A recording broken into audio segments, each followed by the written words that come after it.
Capítulo 17. Se Deus é o mesmo, por que tantas religiões?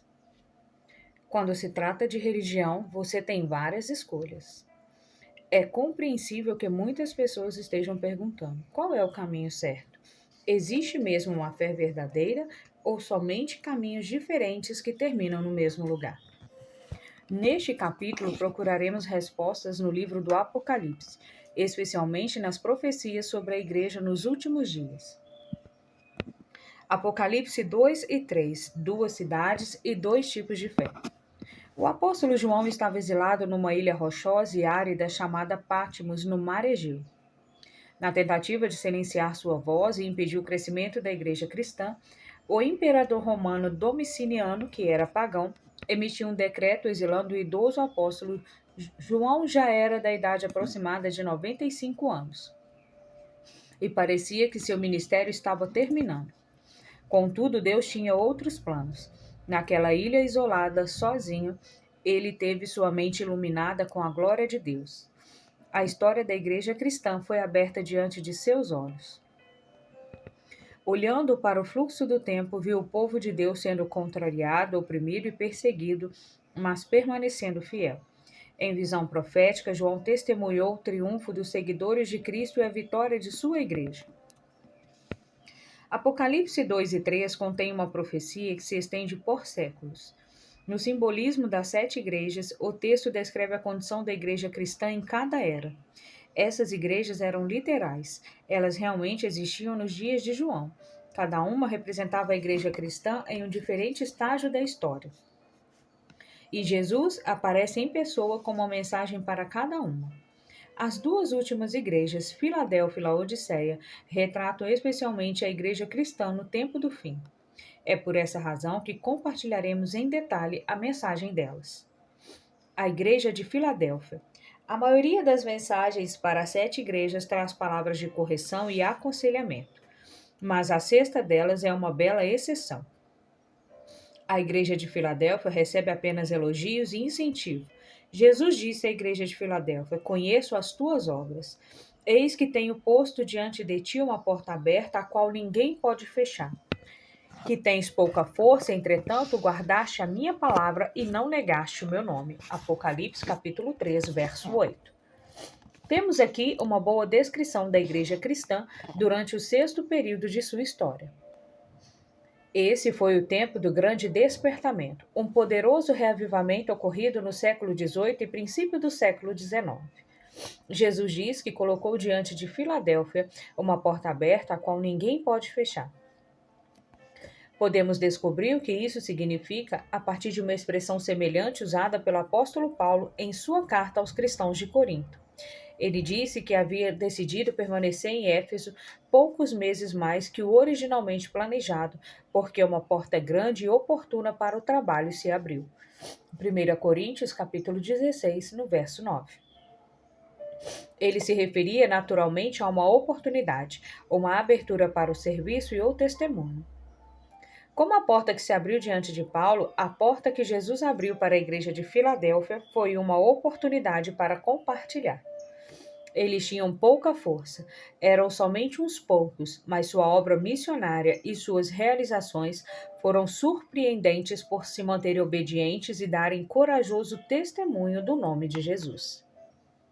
O reavivamento espiritual ocorrido no tempo de Filadélfia se espalhou por muitas nações. O mundo em que vivemos hoje ainda desfruta numerosos benefícios resultantes dos movimentos que começaram naquela ocasião. Aqueles cristãos trabalhavam incansavelmente por um tratamento mais humano dos prisioneiros. A abolição da escravatura na Europa e nas Américas ocorreu em grande medida pela influência dos evangélicos daquele tempo, particularmente de William Wilberforce da Inglaterra. Em 1804, líderes do movimento estabeleceram a British and Foreign Bible Society, Sociedade Bíblica Britânica e Estrangeira, e o movimento começou a se espalhar por todo o mundo. Sua meta era tornar a Bíblia acessível às pessoas em todas as partes do mundo. Outra notável consequência do reavivamento foi uma nova ênfase nas missões em terras não cristãs. Homens e mulheres destemidos deixaram sua terra e foram para a África, Ásia e diferentes ilhas oceânicas. Recordamos Robert Moffat e Mary Sloan na África e William Carey, que deu a sua própria vida pela Índia. Também pensamos em Hudson Taylor na China, Joseph Rolfe no Oriente Médio e John Patton no atual território de Vanuatu. São apenas uns poucos dos pioneiros mais famosos, mas a lista registrada no céu é verdadeiramente extensa. Uma renovada ênfase no estudo das Escrituras trouxe maior compreensão da profecia bíblica à medida que as pessoas começaram a estudar os livros de Daniel e Apocalipse e a compreender seu significado para o nosso tempo. Como diz a mensagem para Filadélfia, eles tinham pouca força. Seus números nunca foram notáveis, mas sob a orientação e o poder do Espírito, eles trabalhavam com incansável energia, obtendo grandes resultados. A igreja de Laodiceia. Filadélfia foi seguida pela sétima igreja, localizada em Laodiceia. As ruínas dessa antiga cidade foram recentemente escavadas e parcialmente restauradas por arqueólogos da Universidade Pamukkale, que fica nas redondezas. Você pode caminhar pelas recentemente descobertas ruas pavimentadas que passam pelas ruínas do antigo mercado e imaginar que cidade verdadeiramente magnífica era Laodiceia. Com aproximadamente 1.000 habitantes, Laodiceia era maior do que a maioria das cidades antigas. Ela contava com um teatro e um estádio com capacidade para mais de 10.000 pessoas. Havia um grande hipódromo onde milhões se reuniam para ver corridas de cavalos e charretes. Ainda é possível ver os antigos aquedutos que traziam água para a cidade. E a história confirma que Laodiceia foi um centro de educação, comércio e tratamento de saúde. No ano 60 d.C., Laodiceia foi destruída por um terremoto. O imperador Nero ofereceu dinheiro para sua reconstrução. Mas os abastados cidadãos de Laodiceia replicaram: não, obrigado. Nós podemos reconstruir a cidade sem sua ajuda. Acomodados e prósperos, eles não sentiam necessidade do auxílio do imperador nem de qualquer outro. Os cristãos de Laodiceia, evidentemente, tinham as mesmas características. Aqui está a mensagem de Jesus para ele. Conheço as suas obras. Sei que você não é frio e nem quente. Melhor seria que você fosse frio ou quente. Assim, porque você é morno, nem frio nem quente, estou a ponto de vomitá-lo da minha boca. Você diz: estou rico, adquiri riquezas e não preciso de nada. Não reconhece, porém, que é miserável, digno de compaixão, pobre, cego e está nu. Apocalipse, capítulo 3, versos 15 e 17. O estado de mornidão da igreja de Laodiceia é interessante, pois a cidade estava localizada a cerca de 8 quilômetros de Herápolis, um lugar onde até hoje a água brota do solo em ebulição. Essa água fluía por canais especiais até Laodiceia, onde chegava já morna. Assim como esse suprimento de água, os cristãos de Laodiceia não eram quentes nem frios. Eles não eram culpados de pecados escandalosos nem de apostasia. Na verdade, eram indolentes e permissivos. A prosperidade e a vida confortável de que desfrutavam os tinham levado a uma condição de indiferença espiritual. A condição deles era mais de apatia do que de apostasia. Estavam satisfeitos com uma experiência espiritual superficial, que por fora parecia boa, mas não transformava a vida deles. A fé manifestada por eles era somente exterior, em vez de algo capaz de transformar a vida. Duas cidades, dois tipos de fé. Os cristãos de Filadélfia haviam estabelecido sua fé na palavra de Deus. Eles eram cheios do Espírito e leais aos mandamentos. Possuíam uma fé viva, a qual estavam desejosos de compartilhar com outros. Filadélfia era uma igreja amorosa, cheia de fé, que acreditava na Bíblia, guardava os mandamentos e dava testemunho. No entanto, a sétima igreja, Laodiceia, era morna e complacente, sempre disposta a contemporizar. Era uma igreja que exteriormente parecia ser boa, mas não tinha sido transformada pela graça de Deus. A aparência era mais importante do que o compromisso com a palavra de Deus. Essas duas igrejas representam dois sistemas, duas abordagens da fé que sempre existiram e que serão vistas lado a lado até o tempo do fim. Apocalipse 12, a igreja e o dragão. Em Apocalipse 12, encontramos outra profecia sobre a igreja nos últimos tempos. Aqui vemos o povo de Deus simbolizado por uma mulher pura e santa, que é atacada por um dragão grande e vermelho, no verso 3, e que representa Satanás e as forças do mal, verso 9. A luta continua por séculos até que finalmente chegamos no verso 17, o final do capítulo. Essa passagem bíblica revela a situação do povo de Deus no fim dos tempos. Ela diz: E irou-se o dragão contra a mulher e foi pelejar com os restantes da sua descendência, os que guardam os mandamentos de Deus e têm testemunho de Jesus. Satanás tem lutado contra o povo de Deus desde o princípio, mas ao ver o fim se aproximar e reconhecer que seu tempo é curto, no verso 12, sua fúria é ainda maior. Ele sai para fazer guerra contra os restantes da sua descendência. A palavra restante aqui se refere aos remanescentes, aqueles que restaram da descendência da mulher e ainda são fiéis depois de longas eras de apostasia e perseguição. Essa é uma mensagem animadora. Ela nos diz que, mesmo no tempo do fim, Deus tem um povo leal a Ele, que permanece fiel aos ensinamentos da Bíblia. Esses cristãos são fiéis a Deus a qualquer custo. Em resposta à graça salvadora de Cristo, esses cristãos do tempo do fim vivem em obediência e santidade. Em meio às afirmações e contra-afirmações na área da religião, existe alguma forma de identificar os verdadeiros seguidores de Deus dos últimos dias? A própria profecia nos dá a resposta. Eles guardam os mandamentos de Deus e têm o testemunho de Jesus. Apocalipse capítulo 12, verso 17.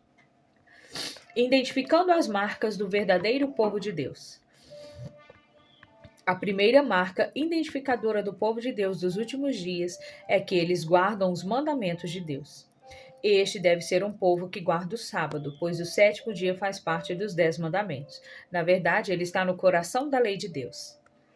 Lemos sobre este povo em Hebreus 10:16. Ali é dito: Porei no seu coração as minhas leis e sobre a sua mente as inscreverei.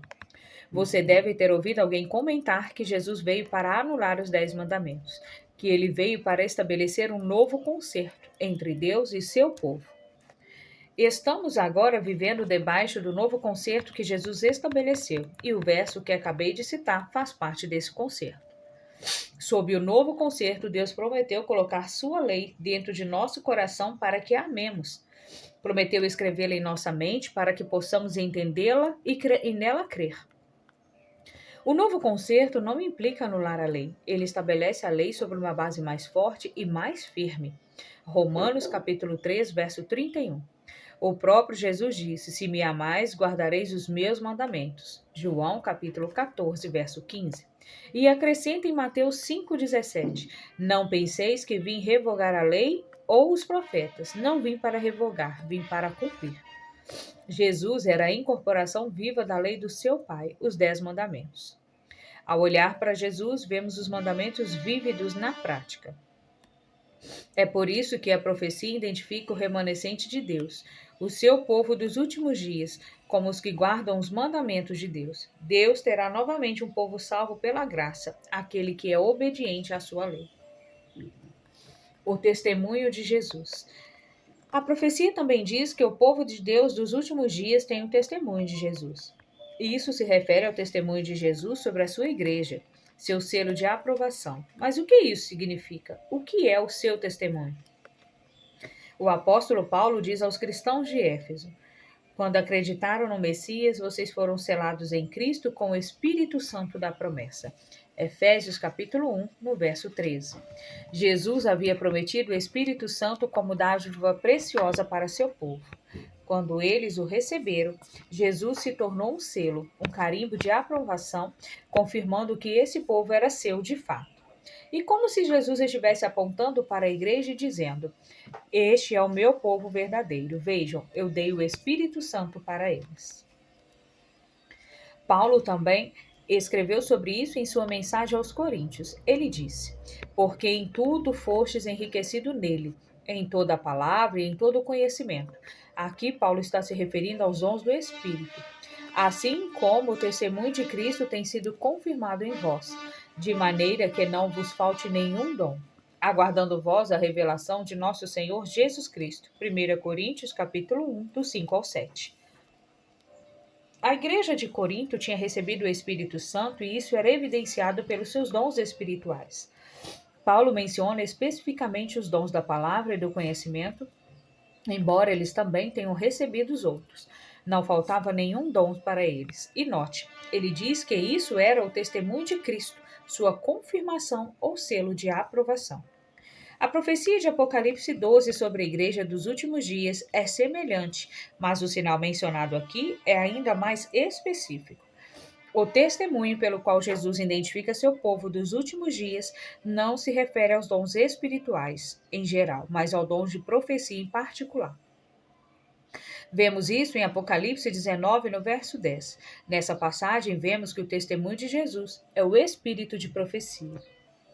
Deus guiou sua igreja do Antigo Testamento com o dom de profecia, guiou sua igreja do Novo Testamento com o dom de profecia e prometeu fazer o mesmo na grande crise dos últimos dias.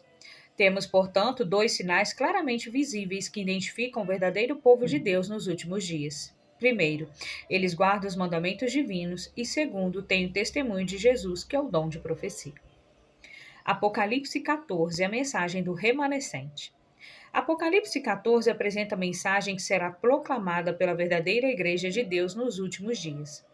E essa mensagem também nos ajuda a identificá-la.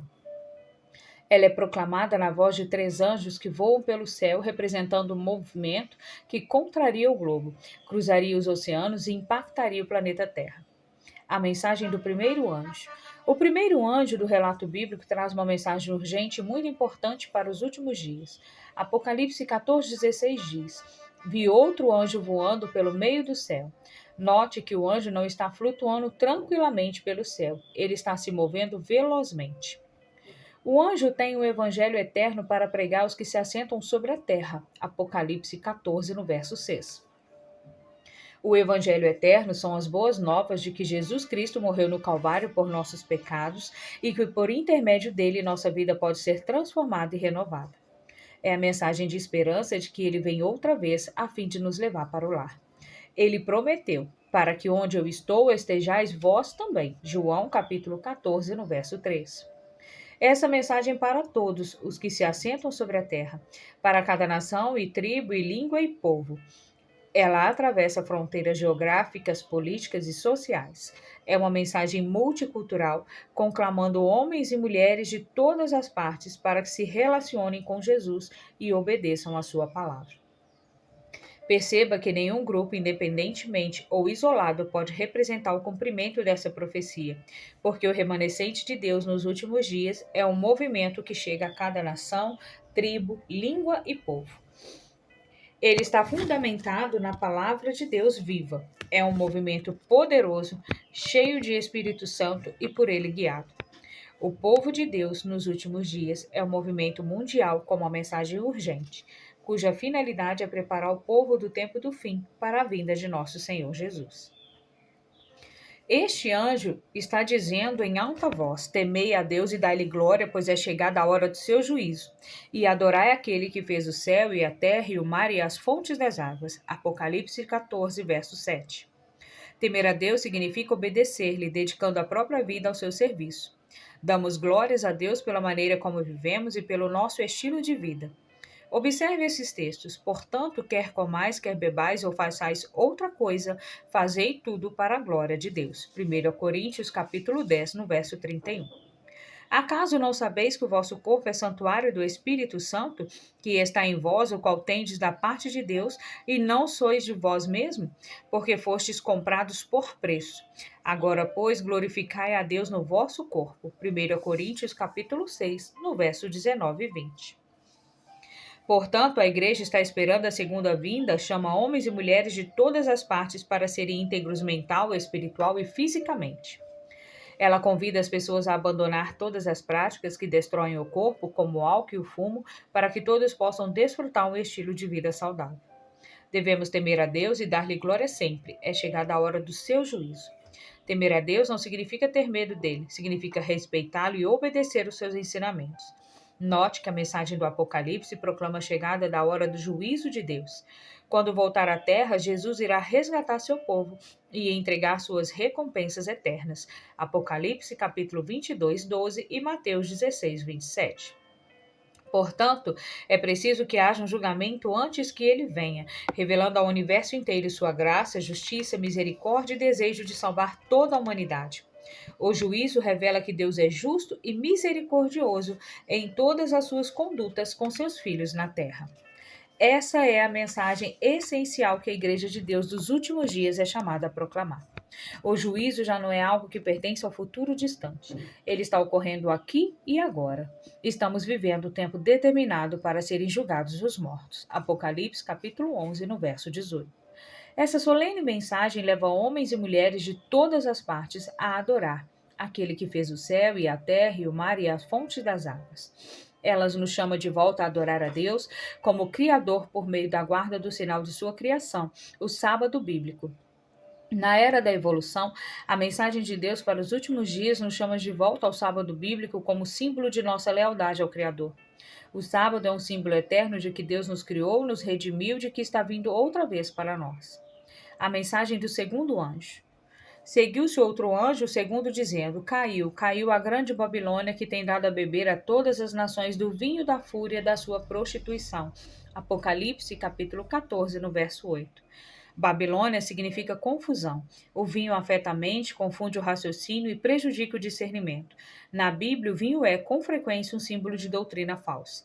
O segundo anjo nos chama para sair da confusão religiosa de nosso tempo, das igrejas em que a tradição é aceita em lugar da obediência às Escrituras, igrejas que não têm Jesus como fundamento de sua fé e que ensinam doutrinas falsas. Ele apela para que nos separemos das igrejas que não estão pregando a segunda vinda e obediência aos 10 mandamentos. As instituições religiosas do mundo estão seriamente confundidas, mas Deus nos está chamando para fazer parte de seu remanescente dos últimos dias. Para isso, temos de sair do meio da confusão e permanecer separados. A mensagem do terceiro anjo. O terceiro anjo que atravessa o céu nos traz a mensagem mais urgente. É um apelo, uma solene advertência para que não adoremos a besta ou a sua imagem. Essa mensagem chama homens e mulheres para, no tempo do fim, permanecer fiéis ao seu compromisso de seguir a Jesus e de fazer dele o centro de tudo. Por causa da grande importância dessa mensagem, dedicaremos todo o próximo capítulo para estudá-la. Ali vamos entender quem é a besta e o que é a marca da besta. A verdadeira igreja de Jesus. Nessas profecias do Apocalipse, descobrimos um retrato da verdadeira igreja de Deus. A verdadeira igreja de Deus volta à fé pura dos discípulos e é fiel à sua palavra. A verdadeira igreja de Deus guarda os mandamentos divinos e também é guiada pelo espírito de profecia. A verdadeira Igreja de Deus é um movimento mundial impulsionado pela missão. A verdadeira Igreja de Deus prega o Evangelho eterno da graça maravilhosa.